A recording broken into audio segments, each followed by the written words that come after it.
No one needs a 12-inch miter saw until you need it. I've seen countless miter saw station videos all over the interwebs, and building one for a 12-inch saw seems harder to find, so I'm building it now. I'm gonna highlight at least 12 features that's gonna totally level up this miter saw station.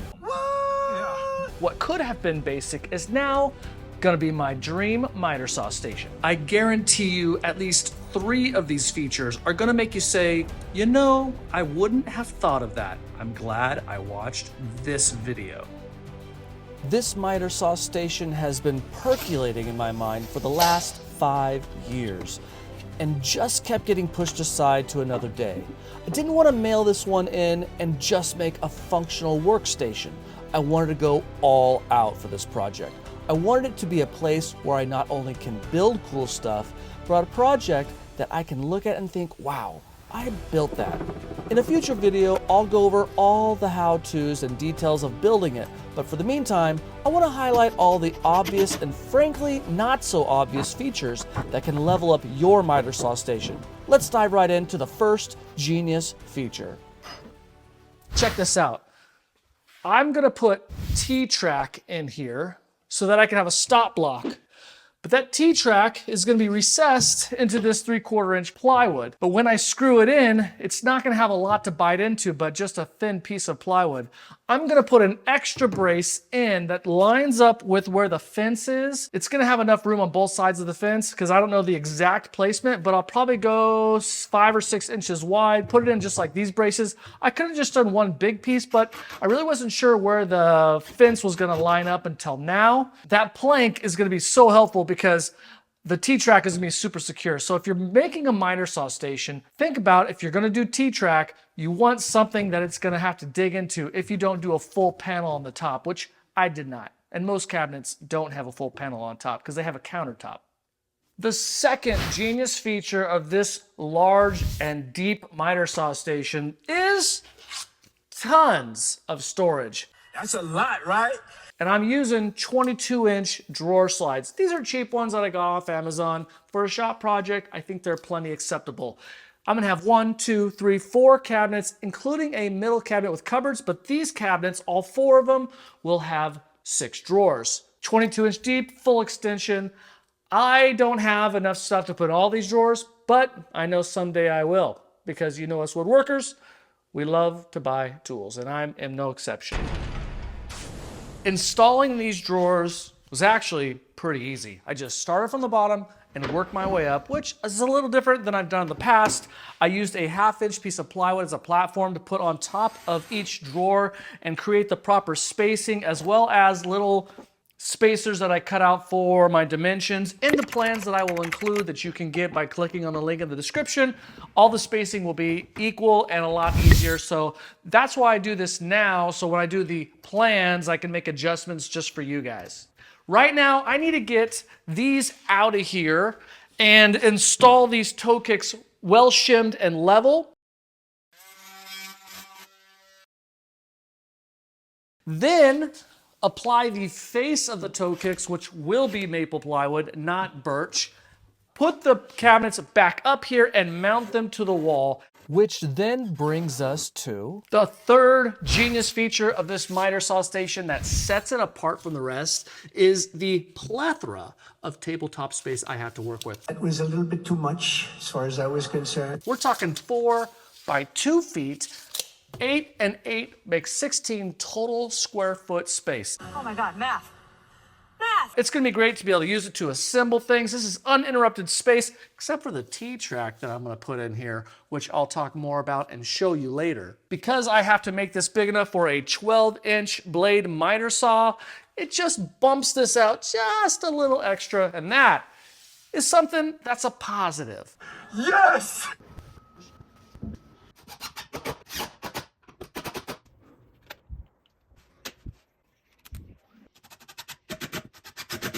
The fourth and uniquely genius feature of this miter saw station is how this cabinet in the middle is constructed.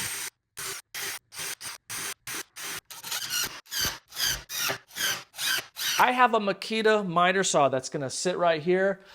But I don't know, and I'm not gonna commit to using that miter saw forever. This is about our future. I might find one that I like better. It might break.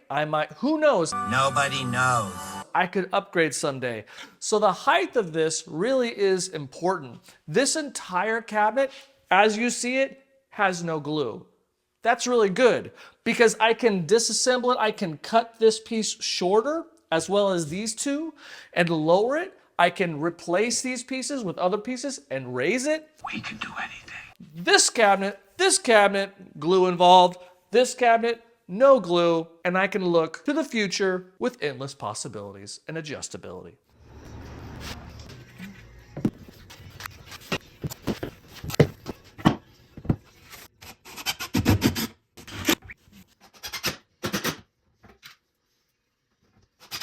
The fifth unique feature that is genius really revolves around anticipating the future. What could possibly go wrong? And I put these 2.5-inch wide, double thick plywood braces because my miter saw, the Makita miter saw, 12-inch, weighs 65 pounds. That's pretty heavy. You heard it, and with such a wide cabinet, over time, I would anticipate that if it was just a single piece of plywood here, eventually it would sag, especially if all I had were these stringers. By putting these vertical, it allows for less ability for it to bend and bow. I double pocket screwed on both sides for extra support. I'm gonna put a tabletop on top of this, and it should be as secure and as flat as can be.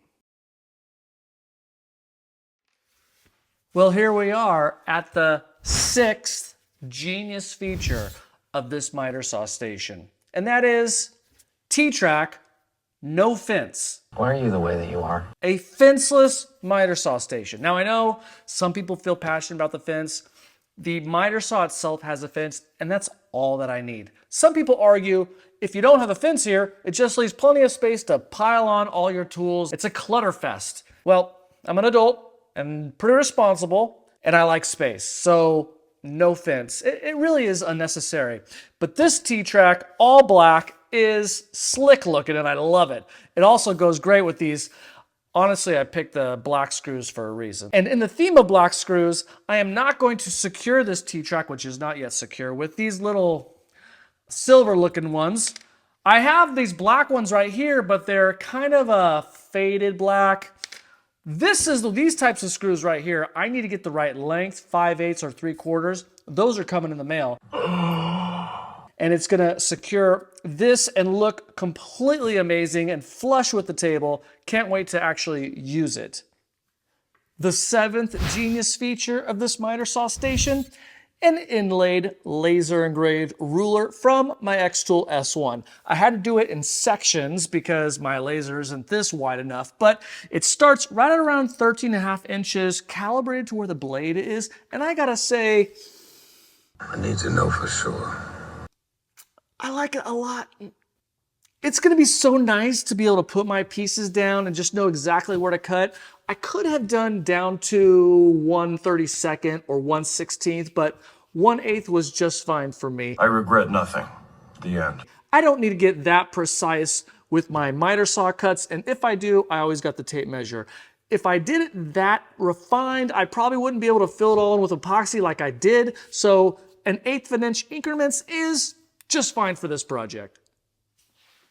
The eighth genius feature of this miter saw station is hidden dust collection. Couldn't be happier with my Festool CleanTech dust extractor and this Festool hose that's it's a wider one, so it's able to move more air. I even have this little elbow that I got off Amazon, link in the description, and it allows it to not hit the back wall, because if I didn't have this, I wouldn't be able to put the saw up against the wall. So if you have this saw and you want this, I'll leave a link for you guys. The fitting, though, was a little bit small. Little tip for you when you're dealing with these types of situations, a little bit of painter's tape makes your fittings tighter and bigger. So I was able to get a really snug fit and filter this down into the drilled holes, and the wiring goes all the way to the other side where the outlet is. Hidden dust collection, totally pumped about that one. Silly me, I completely bypassed the ninth genius feature, and that is when I turn the miter saw on, the dust extractor comes on at the same time because I take the miter saw plug and put it in this outlet right here on the dust extractor. So I had to reroute this from over there to over here. No big deal. It matters. But this is a game changer for me because now I don't have to go up and down and start turning this on and turning that on. It all comes on at the same time. And when the miter saw turns off, this continues to run for a few seconds to get those last bit particles of dust. If your dust extractor doesn't have this kind of feature, don't worry. There are aftermarket plugs that you can install, and I'm gonna leave a link in the description to those where you can plug in a miter saw and even a second tool if you want. So there's two different kinds. I'll find them both. I'll leave links in the description. If you're making a miter saw station, definitely wanna consider getting one of those if your dust extractor doesn't have that kind of feature. We've arrived to number 10. And if you have a miter saw, making repeatable cuts at the same exact length is super important. And what would a miter saw station be without a stop block? Absolutely nothing. Let me show you what I did.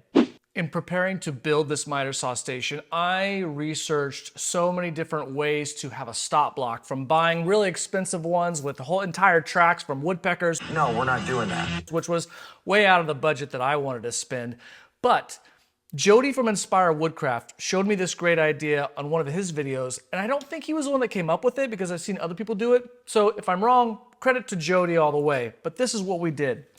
It's just a piece of wood, but it's completely versatile. So number one, it just has this T-bolt right here with a washer and a piece of wood. I use hard mapled.